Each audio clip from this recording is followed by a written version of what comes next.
Hello मेरे प्यारे प्यारे बच्चों। तो आज मैं आपको कुछ भी पढ़ाने के लिए यहाँ पे नहीं आया हूँ। आज मैं आपके पास आया हूँ ये बताने के लिए कि आप फिजिक्स में अच्छे मार्क्स कैसे स्कोर कर सकते हैं। तो देखिए, आज मैं आपको क्या करने वाला हूँ कि फिजिक्स, आप ऐसा मान के चलिए कि फिजिक्स आपके लिए एक बीमारी है और उस बीमारी की दवाइयां मैं आपको देने के लिए आज आया हूं। अगर आप उन दवाइयों को टाइम पे ले लेंगे तो आपकी बीमारी बिल्कुल 100% जड़ से खत्म हो जाएगी। ये मेरा आपसे वादा है, ठीक है। आप जानते ही हैं कि भैया एज अ बायो स्टूडेंट हमारे लिए सबसे टफ या सबसे टफ जो सब्जेक्ट होता है वो कौन सा होता है भाई? फिजिक्स होता है। फिजिक्स में हमारे मार्क्स नहीं आते, हमारे बायो में आ जाते हैं, हमारे केमिस्ट्री में आ जाते हैं, लेकिन फिजिक्स में मार्क्स लाना हमारे लिए टफ होता है। फिजिक्स हमारे लिए एक बीमारी की तरह है और आज मैं उस बीमारी की आपको दवाइयां यहां देने के लिए आया हूं। आप दवाइयां खाइए और खुश रहिए, ठीक है। तो और मैं ये सब चीजें ऐसे नहीं बोलूंगा कि ऐसा कर लो तो ऐसा हो जाएगा, वैसा कर लो वैसा हो जाएगा, नहीं। मैं आपको यहाँ पे खुद फिजिक्स की कुछ एग्जांपल्स कराऊंगा। अभी मैं आपको टेक्निक बताऊंगा और उन टेक्निक के बेसिस पे मैं उन कुछ न्यूमेरिकल को सॉल्व कराऊंगा और आप देखेंगे कि अगर हम इन चीजों को कर लेते हैं जो मैं दवाइयां आपको देने वाला हूं, अगर उन दवाइयों को हम खा लेते हैं तो हम कितने आराम से फिजिक्स के प्रॉब्लम्स को बना सकते हैं। और लास्ट में मैं वीडियो के आपको कुछ टिप्स भी दूंगा कि आपको फाइनल एग्जाम में क्या करना है, कैसे करना है, जिससे आप फिजिक्स में एक बहुत ही अच्छा स्कोर कर सकें। तो देखिए, अब आप समझते हैं। सबसे पहले आप ये बताइए कि आप जब कोई घर बनाने के लिए जाते हैं तो आपको पता है कि घर हमारा आलीशान कब बनता है?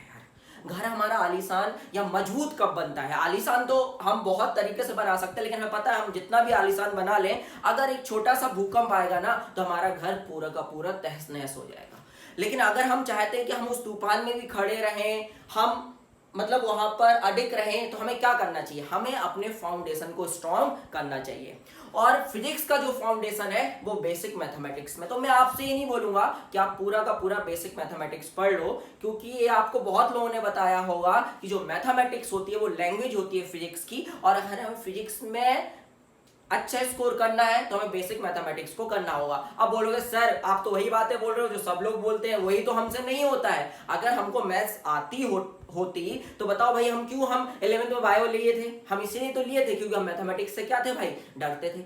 और मैथमेटिक्स का डर ही हमें फिजिक्स को हमारे लिए क्या बना दिया है? एक बीमारी की तरह बना दिया है, और उस बीमारी से हम निपटना चाहते हैं। तो वही मैं आपको आज इस बीमारी से कैसे निपटना है वो बताऊंगा। तो बेसिक मैथमेटिक्स आपको पढ़ने की जरूरत नहीं है। आप विदाउट बेसिक मैथमेटिक्स मतलब डिफरेंशिएशन, इंटीग्रेशन, इन सबको पढ़े बिना भी 120 प्लस स्कोर कर सकते हैं। लेकिन हाँ यार, बेसिक मैथमेटिक्स का एक टॉपिक है जिसको आपको पढ़ना होगा और वो है हमारा वेक्टर्स। अब मैं ऐसा क्यों बोल रहा हूँ, बात ये उठती है कि भाई मैं ऐसा क्यों बोला कि वेक्टर्स पढ़ना जरूरी है। देखिए, आप फिजिक्स में ऐसा नहीं कर सकते। देखो, हमें फिजिक्स में क्यों डर लगता है? क्योंकि हम फिजिक्स में सीधा क्या करते हैं?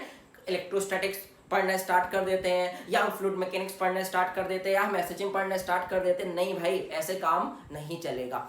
आपको अगर फिजिक्स की एबीसीडी पढ़ना है या फिजिक्स का आपको पीवी पढ़ना है तो आपको सबसे पहले इसको पढ़ना होगा। और मैं आपको बोलूंगा कि आप इसको अच्छा खासा टाइम दें। जितना ज्यादा आप टाइम इस टॉपिक को देंगे उतना आसान आपको फिजिक्स लगेगा।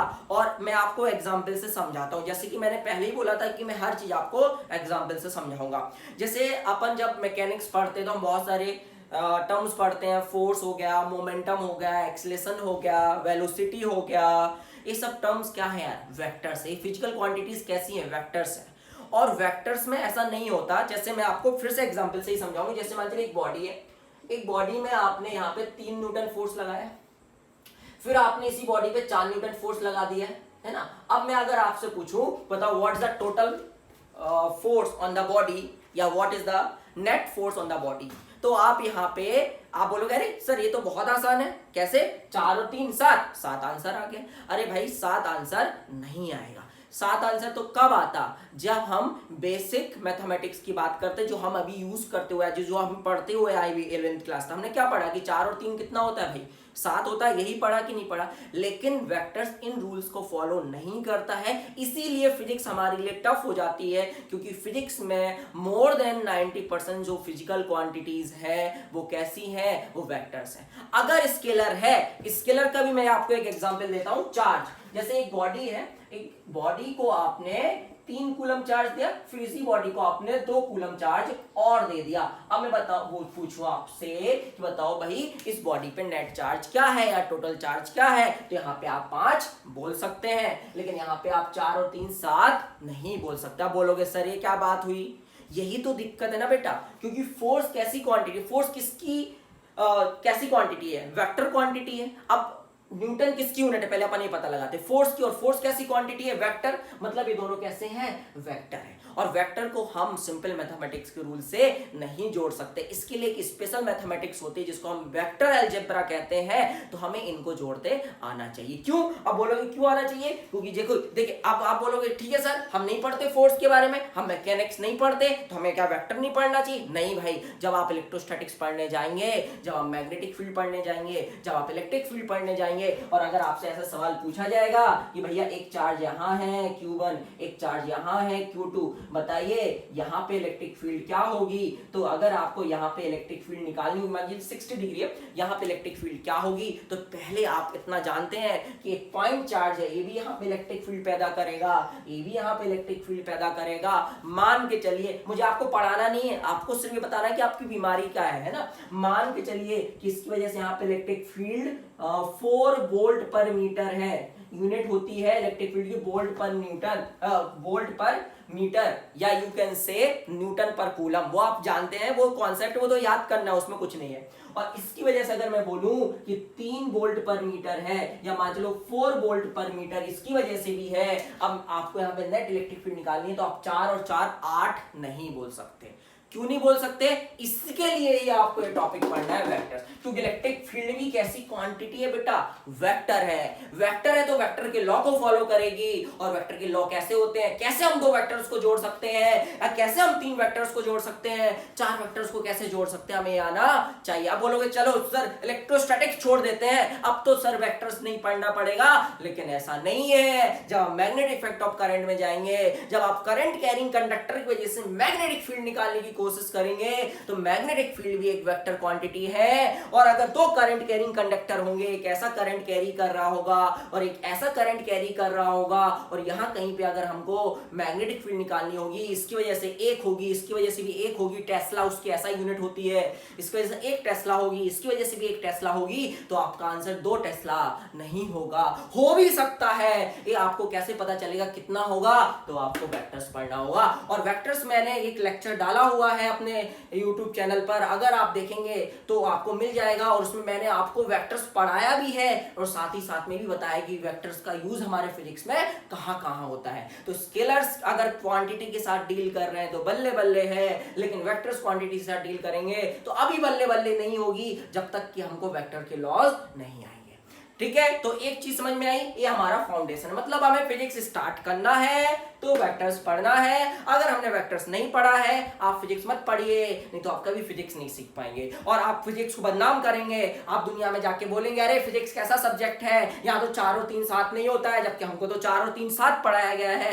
नहीं भाई, ऐसा नहीं करना है, आपको वेक्टर्स को पढ़ना है। अगर आप वेक्टर्स नहीं पढ़ेंगे तो आप फिजिक्स नहीं पढ़ सकते। मैं आपको चैलेंज देता हूं, कोई भी इंसान आपको फिजिक्स नहीं सिखा सकता जब तक कि आपको वेक्टर्स नहीं आता है। फिजिक्स क्या, फिजिक्स का एक चैप्टर 2 चैप्टर भी नहीं सिखा सकता, क्योंकि हर जगह वेक्टर्स यूज होता है। बहुत ही कम टॉपिक्स ऐसे हैं जिसमें वेक्टर्स यूज नहीं होता है। नेक्स्ट, अब क्या आता है, अब आता है भाई कोई प्रॉब्लम आ गया, प्रॉब्लम कोई आ गया है, कोई लिखा हुआ है 5 लाइन, तो उसको इंटरप्रेट करना, उसको समझना, और कैसे इंटरप्रेट करना है ये मैं आपको अभी एग्जांपल लेके कराऊंगा। मैं 3 से 4 न्यूमेरिकल कराऊंगा, उसमें आपको समझाऊंगा कि आप प्रॉब्लम को कैसे इंटरप्रेट करेंगे। और आपने जब प्रॉब्लम को इंटरप्रेट कर लिया, ये दवाइयां हैं, जो बीमारी है, बीमारी क्या है, फिजिक्स टफ है, ये बीमारी है और इसकी दवाइयां हैं। अगर आपने प्रॉब्लम आपका आ गया, आपने उसको अच्छे से इंटरप्रेट कर लिया, आपने इंटरप्रेट कर लिया, आपने पता लगा लिया कि फॉर्मूला कौन सा यूज होना है, तो भी आपसे प्रॉब्लम अभी सॉल्व नहीं होगा, क्योंकि फॉर्मूला कौन सा यूज होना है। मान लीजिए मैं एक फॉर्मूला यहाँ पे ऐसे लिख रहा हूँ, आप जानते होंगे उस फॉर्मूले के बारे में, लेकिन फिर भी मैं ऐसे आपको समझाने के लिए लिख रहा हूँ, और इस पर अपन न्यूमेरिकल भी अभी करेंगे थोड़ी देर में, और मैं आपको बताऊंगा कि इन चीजों का कैसे यूटिलाइजेशन करना है जब हम एक्चुअल में प्रॉब्लम को सॉल्व करेंगे। तो आपने फॉर्मूला देखा होगा, जब हम एक करंट कैरिंग कॉइल को मैग्नेटिक फील्ड में रख देते हैं तो उस पर टॉर्क आता है, यूनिफॉर्म मैग्नेटिक फील्ड में रख देते हैं तो उस पर टॉर्क आता है, और टॉर्क का जो फॉर्मूला होता है वो ये होता है। तो सबसे चीज आपने इंटरप्रेट कर लिया, हमें पता चल गया कि भाई ये वाला इंटरप्रेट करके हमने ये पता लगा लिया कि ये फॉर्मूला यूज होना है। अब इस फॉर्मूला यूज होना है, अब ऐसा तो नहीं है मान लो हमने बोल दिया कि थीटा कहीं पे आपको दे दिया कि एंगल 30 डिग्री, आपने उठाया और 30 डिग्री यहां पुट कर दिया और आपने आंसर निकाल लिया, मे भी गलत हो सकता है।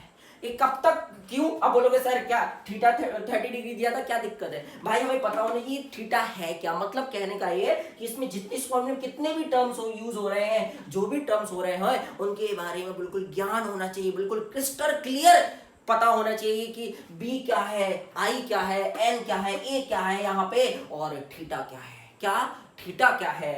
तो हमें आपको बताता हूं, बी होता है यूनिफॉर्म मैग्नेटिक फील्ड की इंटेंसिटी जिसमें वो कॉइल रखी होती है, और आई क्या होता है, आई होता है उस कॉइल में, उस जो कॉइल है जो मैग्नेटिक फील्ड में रखी हुई है उसमें बहने वाली करंट, और एन क्या होता है, नंबर ऑफ टर्न्स होते हैं, ए क्या होता है बेटा उस कॉइल का क्रॉस सेक्शनल एरिया होता है, और थीटा क्या होता है, तो यहाँ पे थीटा जो होता है वो ए वेक्टर एंड बी वेक्टर के बीच में एंगल होता है। जरूरी नहीं कि सवाल में अगर लिखा हुआ है कि coil making an angle of 30 degree with the magnetic field तो फिर हमको 30 डिग्री ही रखना होगा। मुझे तो ये देखना है ए और बी के बीच में एंगल क्या होता है। अब मुझे बी का डायरेक्शन पता चल जाए, ए का डायरेक्शन पता चल जाए, उसकी हेल्प से हम इन दोनों के बीच में एंगल निकाल लेंगे, मतलब थीटा पता लगा लेंगे। अब बी का तो डायरेक्ट दिया रहेगा कि भैया बी का डायरेक्शन ए है, अब किसके डायरेक्शन की बात होगी, ए। अब ए का डायरेक्शन कैसे पता चलेगा, फिर से आपको यही जानना पड़ेगा बेटा, area is a vector quantity, और वेक्टर एरिया वेक्टर का डायरेक्शन क्या होता है, तो उस कॉइल के सरफेस के परपेंडिकुलर होता है,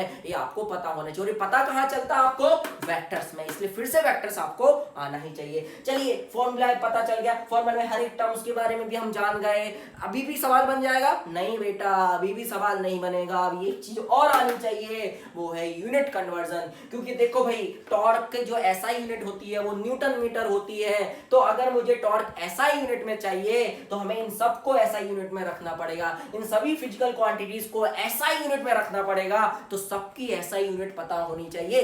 एसआई यूनिट पता होनी चाहिए, जैसे कि मैग्नेटिक फील्ड की क्या होती है एसआई यूनिट, टेस्ला होती है, आई की एसआई यूनिट क्या होती है, एम्पियर होती है, एन तो डायमेंशन लेस है, नंबर ऑफ टर्न्स है, ए क्या है, क्रॉस सेक्शनल एरिया है, इसकी एसआई यूनिट मीटर स्क्वायर होती है। अब मान चलिए एरिया सेंटीमीटर स्क्वायर में दिया है, तो मैंने देखा है बहुत सारे बच्चे सेंटीमीटर स्क्वायर से मीटर स्क्वायर में नहीं जा पाते हैं, मैंने देखा है कि मिली एम्पियर से एम्पियर में नहीं जा पाते हैं, मैंने ये देखा है कि गॉस जो सीजीएस यूनिट होती है मैग्नेटिक फील्ड की, गॉस से टेस्ला में नहीं जा पाते हैं। तो ये आपको एक सुइटेबल फैक्टर पता होना चाहिए कि कैसे आप एक यूनिट से दूसरे यूनिट में जा सकते हैं। आप इतनी चीजों को कर लीजिए, आपको कोई दिक्कत नहीं होगी प्रॉब्लम को सॉल्व करने में, मैं आपको गारंटी देता हूं। इतना करने के बाद आप यहाँ पे पुट कर दीजिए, मल्टीप्लीकेशन आपको आता है और आप बन जाइए क्या, फिजिक्स के टॉपर। आप बन गए फिजिक्स के टॉपर अगर आपने इन चीजों को फॉलो कर लिया। तो ये तो हुई कहानी। अब मैं आपको कुछ एग्जाम्पल लेता हूं और फिर मैं आपको ये बताता हूं कि इसको कैसे अप्लाई करना है वहां पे, ठीक है।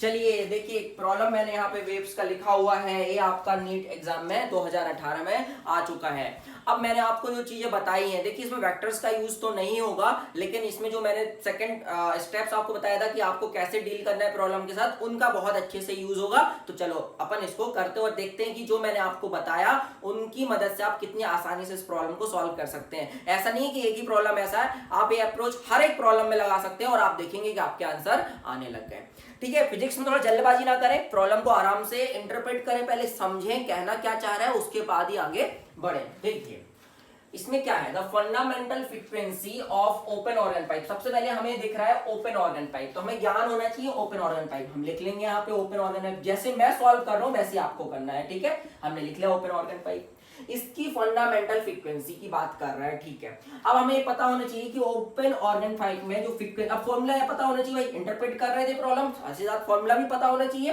तो frequency of the nth harmonic, अभी फॉर्मूला तो आपको रटा होना चाहिए, frequency of the nth harmonic of the open organ pipe. क्या फॉर्मूला है भाई, फॉर्मूला तो आपको पता होना चाहिए भाई, NV/2L। अब यहाँ पे हर एक टर्म्स का क्रिस्टल क्लियर नॉलेज होना चाहिए। N क्या है, ए वो फ्रीक्वेंसी जो अपन कैलकुलेट करना चाहते हैं, वी क्या है, स्पीड ऑफ साउंड है ना, और टू तो नंबर है, एल क्या है, लेंथ है, किसकी लेंथ है, ओपन ऑर्गन पाइप की, ठीक है। अब इसकी कौन सी फ्रीक्वेंसी की बात कर रहा है, फंडामेंटल फ्रीक्वेंसी। अब हमें पता होना चाहिए फंडामेंटल फ्रीक्वेंसी क्या होती है। तो फंडामेंटल फ्रीक्वेंसी वो होती है मिनिमम फ्रीक्वेंसी जो वो प्रोड्यूस कर सकता है, वो इंस्ट्रूमेंट प्रोड्यूस कर सकता है। मिनिमम कब आएगा, जब हम एन को क्या रख देंगे, 1 रख देंगे, ठीक है। तो इसकी फंडामेंटल फ्रीक्वेंसी कितनी हो गई ओपन ऑर्गन पाइप की, V/2L। अगर बोलता बताओ थर्ड हार्मोनिक, तो थर्ड हार्मोनिक की जगह हम एन की जगह क्या लिख देते भाई, 3 लिख देते। इतना हो गया, यहां तक प्रॉब्लम अपन ने पढ़ लिया। अब आगे बढ़ते हैं, is equal to the third harmonic of the closed organ pipe.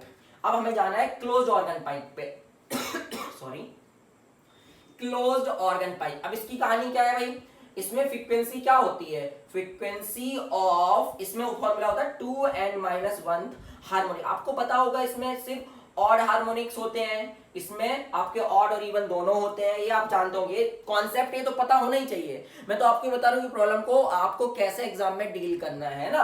Frequency of the 2n-1 harmonic क्या होती है, 2n-1 इंटू V/4L।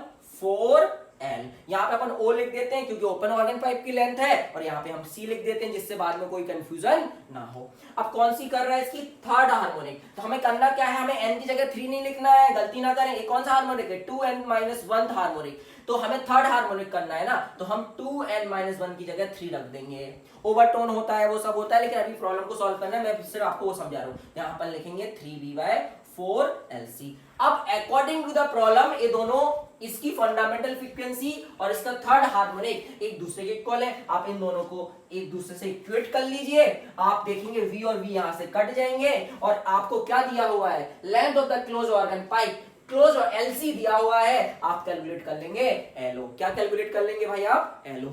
LC आपको 20 दिया हुआ है, तो ये कितना आ जाएगा, अगर आप कर लेते हो कैलकुलेशन तो आप कर ही सकते हैं। तो आपको समझ में आया यार प्रॉब्लम कैसे सॉल्व करना है, ठीक है। अब इतना आपको आना चाहिए, अगर आपको इतनी चीजें आती हैं जो मैंने आपको बताया, मैंने आपको ये बता दिया आपको बीमारी क्या है, और बीमारी तो आप जानते हैं कि बीमारी आपको है क्या, बीमारी है कि आपको फिजिक्स टफ लगता है। मैंने आपको दवाइयां बता दिया आपको उसके लिए कि आपको कौन कौन सी दवाइयां लेनी है। अगर वो दवाइयां आप लेते जाएंगे आपको फिजिक्स बनाने में मजा आने लग जाएगा। हाँ, अगर आप धाकड़ हैं, आप सोचते हैं कि आपको 180 मार्क्स चाहिए, 180 में या 160 प्लस चाहिए, तो आपको बेस ऑफ मैथमेटिक्स के सभी टॉपिक्स को करना होगा, क्योंकि mathematics is the language of physics. If you want to study physics then you must know each and everything about basic mathematics, ठीक है। इतना क्लियर हो गया।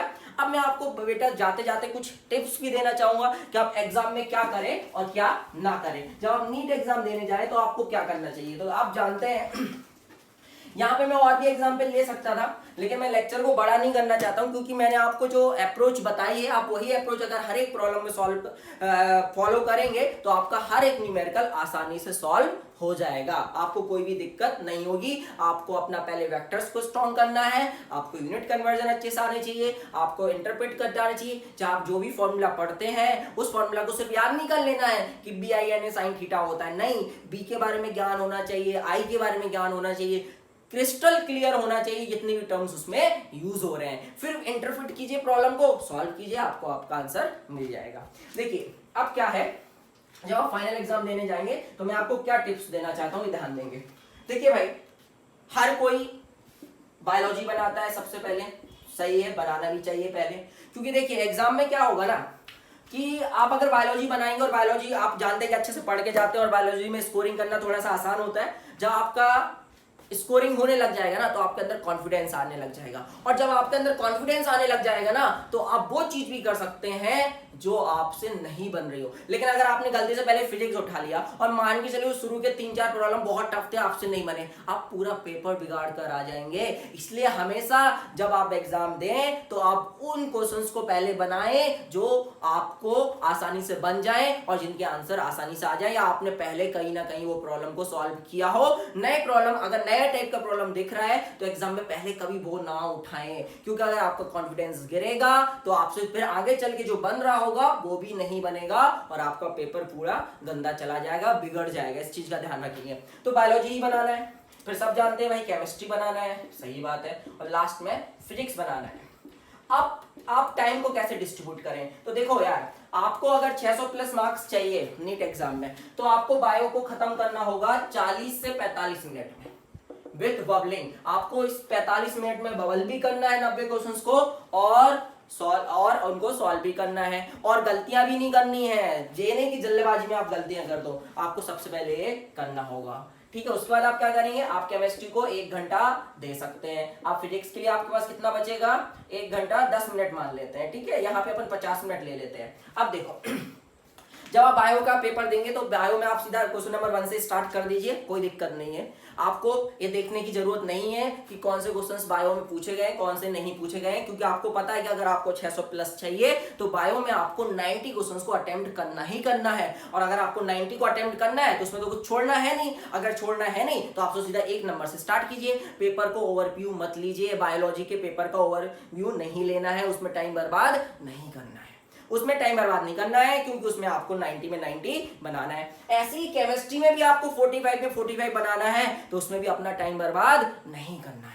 अब देखिए फिजिक्स में आते हैं, तो फिजिक्स में आप क्या करिए, आप ऐसा मत कीजिए कि क्वेश्चन नंबर 1 लिया और बनाना स्टार्ट कर दिए विदाउट पेपर को देखे, ऐसा नहीं करेंगे। ऐसा अगर आप करेंगे, कभी कभी क्या होता है ना कि आपने बनाना स्टार्ट कर दिया, फिजिक्स में शुरू के प्रॉब्लम बहुत टफ होते हैं या कैलकुलेटिव होते हैं और वो टाइम ले लेते हैं, क्योंकि टाइम का ही अपना पेपर है। अगर वही पेपर में आपको 3 घंटे की जगह मैं 4 घंटे दे दूं तो अच्छा स्कोर कर लोगे और आपके नंबर ऑटोमेटिकली 50 से 60 नंबर बढ़ जाएंगे। उसी तरह अगर मैं 4 से 5 घंटे दे दूं तो और नंबर बढ़ जाएंगे। मतलब ये कि आपको ज्ञान तो है, लेकिन उस ज्ञान को आप 3 घंटे में एग्जाम में कैसे दिखाएंगे वो सबसे बड़ी बात है। तो आप ये मत कीजिएगा, आपको यहाँ पे टाइम सबसे मायने रखता है। तो अगर आपने 1 नंबर से स्टार्ट कर दिया तो ऐसा हो सकता है कि कुछ कैलकुलेटिव सवाल हो और उसमें आपका टाइम बहुत लग जाए, आपसे बन तो रहे हो, तो कुछ प्रॉब्लम ऐसे होंगे जो आपको लगे अरे यार ये तो मैंने बनाया है, बना लेता हूँ, लेकिन वो आपका टाइम बहुत ले लेंगे। जैसे एसी के कुछ प्रॉब्लम्स होते हैं जहाँ पे एक्सेल और एक्सी कभी भी बहुत लंबे कैलकुलेटिव हो जाते हैं, तो वो अगर आप देख लेंगे कि अगर एल और सी की वैल्यू अगर पाई के टर्म्स में नहीं दी है तो उनको हाथ नहीं लगाना है, क्योंकि वहां पे कैलकुलेशन बहुत ज्यादा हो जाएंगे। तो कैलकुलेशन अगर बहुत ज्यादा हो जाएंगे तो पता चला उस 4 नंबर को अचीव करने के लिए हमने यहाँ पे 6 प्रॉब्लम आसान से छोड़ दिए, मतलब 24 नंबर का लॉस हो गया वो 4 नंबर के लिए। और कैलकुलेशन ज्यादा रहेंगे तो उसके चांसेस भी ये हो सकते हैं कि आपका वो प्रॉब्लम गलत हो जाए। तो आप क्या करेंगे, मैं क्या बता रहा था कि आपको इन दोनों पेपर को ओवरव्यू नहीं लेना है, मतलब आपको लेना है और सीधा स्टार्ट कर देना है बनाना। लेकिन फिजिक्स में आप क्या कीजिए बेटा, आप 5 मिनट के लिए पहले 45 क्वेश्चंस को देख लीजिए और आप ये पहले पता लगा लीजिए कि आप उन क्वेश्चंस में देख लीजिए कि ऐसे कौन कौन से क्वेश्चंस हैं जो आपने पहले जो टेस्ट सीरीज दी हुई है या आपने पहले सॉल्व किए हुए हैं या जिनका आपको आंसर याद है। तो आप पहले उन प्रॉब्लम को बनाएंगे, उन प्रॉब्लम को बनाने से आपका फायदा ये होगा। तो आप उनको क्या करेंगे, जल्दी से हल्का सा टिक लगा लेंगे कि भाई साहब ये हमें मतलब पहली बार में हमें ये प्रॉब्लम बनाने हैं। तो ऐसे करके आपके पास 25 से 30 प्रॉब्लम आ जाएंगे जो आप पहली बार में बना लेंगे। अब कोशिश कीजिए, आपने 5 मिनट ओवरव्यू कर लिया, आपने पता लगा लिया कि पहले बार में जब हम पेपर बनाएंगे तो 25 से 30 प्रॉब्लम जो हम ऐसे क्वेश्चंस आए हुए हैं एग्जाम में जो हमने पहले कभी ना कभी बनाए हुए हैं। फिर क्या करेंगे आप, फिर इन 25 से 30 क्वेश्चंस को कोशिश करेंगे कि हम 30 से 35 मिनट में बना लें। क्या कर लें भाई, 30 से 35 मिनट में बना लें। फिर से रिपीट करेंगे वही प्रोसेस। अब क्या करेंगे, दूसरी बार पेपर का ओवरव्यू लेंगे, अब वो बनाएंगे जो आपको ऐसा लगता है कि यार ऐसा मैंने पहले बनाया तो नहीं है, लेकिन अगर मैं बनाऊंगा या बनाऊंगी तो ऐसे प्रॉब्लम सॉल्व हो जाएंगे। लेकिन याद रखिए कैलकुलेटिव मत उठाइए। पहले 2 बार जब आप पेपर को ओवरव्यू करेंगे और सॉल्व करना स्टार्ट करेंगे तो कभी भी कैलकुलेटिव सवाल नहीं उठाएंगे, भले आपने वो पहले बनाया हो, क्योंकि कैलकुलेटिव सवाल उठा लिया तो फिर आपका टाइम निकल जाएगा और टाइम ही सबसे मायने रखता है। मैंने पहले भी ये बताया हुआ है, क्योंकि देखिए आपके पास सिर्फ कितने मिनट है, 70 मिनट है। 70 मिनट में 5 मिनट तो ओवरव्यू में चले गए, पेपर को देखने में चले गए, और 5 मिनट कहां चले गए, बबलिंग करने में चले गए। अब बचा कितना, सिर्फ 1 घंटा, मतलब 60 मिनट है और 45 क्वेश्चंस को हमको सॉल्व करना है। अगर अपन मोटा मोटी देखें तो हमारे पास एक प्रॉब्लम को सॉल्व करने के लिए 1 मिनट 10 सेकंड है, मतलब मोटा मोटी बोल रहा हूं मैं। अब उसमें भी 20 से 30 सेकंड तो हमारे प्रॉब्लम को पढ़ने में चले जाते हैं, और अगर गलती से हमने कैलकुलेटिव उठा लिया तो 4-5 मिनट हमको पता भी नहीं चलेंगे कब निकल गए, और उस चक्कर में जो आसान प्रॉब्लम है या जो हमसे बनने वाले थे वो नहीं बनेंगे। समझ में आई बात को। तो फिजिक्स का कैसे करना है, ओवरव्यू लेना है, जो आसान है, जो पहले बनाया पहले उनको बनाना है। दूसरी बार में प्रॉब्लम ये बनाना जो आपको लगता है कि इस टाइप का अगर मैं बनाऊंगी तो बन जाएगा, लेकिन कैलकुलेटिव नहीं होने चाहिए। और थर्ड बार जब आप पेपर को बनाएंगे तो फिर वो क्वेश्चंस बनाएंगे जो कैलकुलेटिव होंगे, छूट गए तो छूट गए, कोई दिक्कत नहीं, 4-5 प्रॉब्लम पेपर में रहेंगे जो कैलकुलेटिव होंगे, वो आप सबसे लास्ट में ही अटेम्प्ट करेंगे, इतना आपको आना चाहिए। अच्छा, एक चीज और मैं आपको बताना चाहूंगा कि यार आप ये समझिए कि आप अगर सिर्फ 12th का अकेले भी करके जाएंगे ना तो 22 प्रॉब्लम आते हैं, मतलब 88 मार्क्स आ सकते हैं, लेकिन वेक्टर्स पढ़ना कंपलसरी है। लेकिन बच्चा क्या करता है, पढ़ तो पूरा लेता है लेकिन उसके 88 मार्क्स भी नहीं आते, ऐसा क्यों होता है? तो मैं एक ही चीज में बिलीव रखता हूं, वो क्या है, कम पढ़ो लेकिन बम पढ़ो। मतलब कहने का मेरा ये है कि आप जिन टॉपिक्स को कर रहे हैं, जैसे मान चलिए आप इलेक्ट्रोस्टैटिक्स करके जा रहे हैं तो इलेक्ट्रोस्टैटिक्स से 2 से 3 प्रॉब्लम आएंगे, ठीक है, इसमें हमने कैपेसिटर को भी इंक्लूड किया हुआ है। तो आप इलेक्ट्रोस्टैटिक्स की तैयारी ऐसे करें कि इलेक्ट्रोस्टैटिक्स आप जब बोले आपका कंप्लीट हो गया, जब इलेक्ट्रोस्टैटिक्स का आप हर एक प्रॉब्लम को सॉल्व कर लें। आप अगर इलेक्ट्रोस्टैटिक्स की कोई भी किताब का कोई भी सवाल बनना चाहिए नीट लेवल का, अगर आप वो कर लेते हैं, जब भी आप अपनी तैयारी पूरी माने, मानना ना माने, आप ये माने आप उसी चैप्टर को पढ़े। क्योंकि मैं ये इसलिए बोल रहा हूं क्योंकि एक टॉपिक है जो हम छोड़ सकते हैं, एक चैप्टर है जो कि हम छोड़ सकते हैं। वो टॉपिक कौन सा है, चैप्टर कौन सा है? वो है फ्लूइड मैकेनिक्स। फ्लूइड मैकेनिक्स कहने को तो बहुत बड़ा है और आसान है, टफ कुछ भी नहीं है, लेकिन अगर आप चाहें तो उसको छोड़ के जा सकते हैं। क्यों? क्योंकि भाई वो टॉपिक बहुत बड़ा है, उसमें 5 से 6 चैप्टर है, उसके अंदर आप जानते होंगे सरफेस टेंशन आ जाता है, लेमिनार एंड टर्बुलेंट फ्लो आ जाता है, प्रेशर आ जाता है ना, और बहुत सारे टॉपिक्स, बर्नौली थ्योरम भी उसके अंदर आ जाता है, ऐसे बहुत सारे टॉपिक्स उसके अंदर आ जाते हैं। और प्रॉब्लम एग्जाम में आएगा एक या तो दो, यानी अगर हम उस पूरे चैप्टर को छोड़ दें, मतलब हमें उसको पढ़ने में कम से कम 1 महीना लगेगा। और अगर हम 1 महीना लगेगा और 1 महीने में अगर हम उस चैप्टर को छोड़ दे, प्रॉब्लम उसके आने कितने हैं, सिर्फ 2 या 1, कभी कभी तो 1 ही आता है, ज्यादा से ज्यादा 2 आ सकते हैं। तो देखिए अगर हम वो चैप्टर को छोड़ देते तो हमारा बहुत सारा टाइम बचेगा और उस टाइम में हम बायो को बहुत अच्छे से कर सकते हैं, केमिस्ट्री को बहुत अच्छे से कर सकते हो। उन 2 प्रॉब्लम को अगर हम छोड़ दें तो हम बायो और केमिस्ट्री में उन 2 की जगह पे 10 से 15 प्रॉब्लम की तैयारी कर सकते हैं। इसलिए आप चाहे तो फ्लूइड मैकेनिक्स को छोड़ के जा सकते हैं फाइनल एग्जाम में। अगर आपको 140 प्लस का एम है, 160 प्लस का है, तो आप फ्लूइड मैकेनिक्स को छोड़ सकते हैं। लेकिन अगर आप चाहते हैं कि आपको 180 में 180 लाना है, तो आपको पता है आपको कोई भी टॉपिक नहीं छोड़ना है। तो आपको ये चीजें समझ में आ गई होंगी, आपको एग्जाम में क्या करना है, कैसे करना है, आप इन चीजों को फॉलो कीजिए। मैं आपको गारंटी देता हूं आपके फिजिक्स में अच्छे नंबर आएंगे। और रामबाण याद रखिए, फिजिक्स का है वेक्टर्स। हमने वेक्टर्स को जितना स्ट्रॉन्ग पढ़ा उतने अच्छे से हमारा फिजिक्स हो गया। यूनिट कन्वर्जन दूसरी चीज आनी चाहिए, फॉर्मूला जो हम यूज कर रहे हैं उसमें हर एक टर्म का क्रिस्टल क्लियर नॉलेज होना चाहिए। इन चीजों को फॉलो कीजिए, फिजिक्स के टॉपर बन जाइए। कोई आपको टॉपर बनने से नहीं रोक सकता। Thank you so much.